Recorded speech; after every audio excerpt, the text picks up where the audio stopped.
कानून मंत्रालय के अधिकारी को हुआ कोरोना, शास्त्री भवन के एक हिस्से को किया गया सील। देश भर में कोरोना वायरस के संक्रमण की चपेट में लोग लगातार आते जा रहे हैं। रोजाना कोरोना मरीजों की संख्या में इजाफा हो रहा है।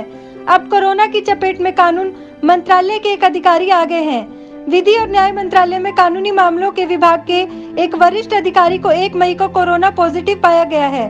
वह 23 अप्रैल को आखिरी बार अपने दफ्तर गए थे। एक अधिकारी ने बताया कि ए विंग की चौथी मंजिल को गेट नंबर 1 से लेकर गेट नंबर 3 तक सील कर दिया गया है। वहां पर सैनिटाइज करने का काम जारी है। वहीं बुधवार तक उस हिस्से की कुछ लिफ्ट और गेट बंद रहेंगे। पिछले महीने नीति आयोग की बिल्डिंग को सील किया गया था।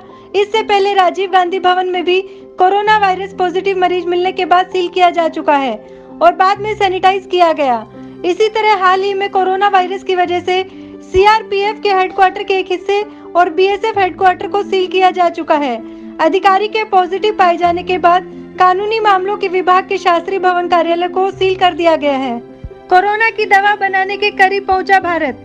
अमेरिका में गंभीर मरीजों को दी जाएगी रेमडेसिविर। कोरोना वायरस से पूरी दुनिया जूझ रही है। इस महामारी ने अब तक लाखों लोगों की जिंदगी छीन ली है। इसकी वैक्सीन भी अभी तक तैयार नहीं हुई है। ऐसे में खबर है कि भारत कोविड-19 की दवा बनाने के करीब पहुंच चुका है। आईआईसीटी ने सिप्ला जैसी दवा निर्माताओं के लिए प्रौद्योगिकी प्रदर्शन भी शुरू किया है ताकि जरूरत पड़ने पर भारत में इसका निर्माण शुरू हो सके। दरअसल रेमडेसिविर को कोरोना के इलाज में कारगर बताया जा रहा है। अमेरिका ने दी इमरजेंसी में इस्तेमाल करने की मंजूरी। सोमवार को केंद्रीय स्वास्थ्य मंत्री हर्षवर्धन ने अपने बयान में कहा था कि आईआईसीटी द्वारा केएसएम का सिंथेसिस प्राप्त किया गया है और भारतीय उद्योग के लिए प्रौद्योगिकी प्रदर्शन हो रहे हैं। फेविपिराविर फ्लू की दवा के बाद कोरोना वायरस महामारी कोविड-19 के इलाज के लिए यह एक और आशाजनक दवा है। रेमडेसिविर का निर्माण गिलियड साइंसेज करती है। रेमडेसिविर को क्लिनिकल डाटा के आधार पर अमेरिका में कोविड-19 के इलाज के लिए आपातकालीन अनुमति मिल चुकी है। अमेरिका के क्लिनिकल ट्रायल के नतीजे बताते हैं कि रेमडेसिविर को जब कोविड-19 मरीजों को दिया गया तो इससे वे औसतन 11 दिन में ठीक हो गए, जबकि अन्य दवा से ठीक होने में 15 दिन का समय लगता है। रेमडेसिविर एक एंटीवायरल दवा है जिसे इबोला के इलाज के लिए बनाया गया था। इसे अमेरिकी फार्मास्यूटिकल गिलियड साइंसेज द्वारा बनाया गया है। इसी साल फरवरी में US national institute of allergy and infection disease ने घोषणा की थी कि वह कोविड-19 के खिलाफ जांच के लिए रेमडेसिविर का ट्रायल कर रहा है। बता दें कि इसी दवा ने सार्स और मर्स जैसे वायरस के खिलाफ एनिमल टेस्टिंग में बेहतर परिणाम दिए थे। बता दें कि भारत कोविड-19 के इलाज के लिए विश्व स्वास्थ्य संगठन के सॉलिडेरिटी ट्रायल का हिस्सा है और इसे टेस्टिंग के लिए दवा की 1000 खुराक प्राप्त हुई है। रेमडेसिविर के 3 प्रमुख प्रारंभिक सामग्री यानी केएमएस है, पायरोल, फुरोन और फास्फेट। आईआईसीटी के निर्देशक डॉक्टर श्रीवरी चंद्रशेखर ने कहा कि केएसएम का संश्लेषण दवा बनाने में एक महत्वपूर्ण चरण है। नोबेल पुरस्कार जीतने वाले अर्थशास्त्री अभिजीत बनर्जी से कांग्रेस के नेता राहुल गांधी ने मंगलवार को अर्थव्यवस्था के हालात पर बातचीत की।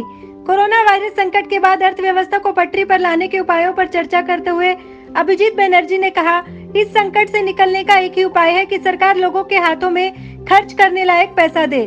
कांग्रेस के पूर्व अध्यक्ष राहुल गांधी के साथ बनर्जी वीडियो कॉन्फ्रेंसिंग के जरिए बात कर रहे थे।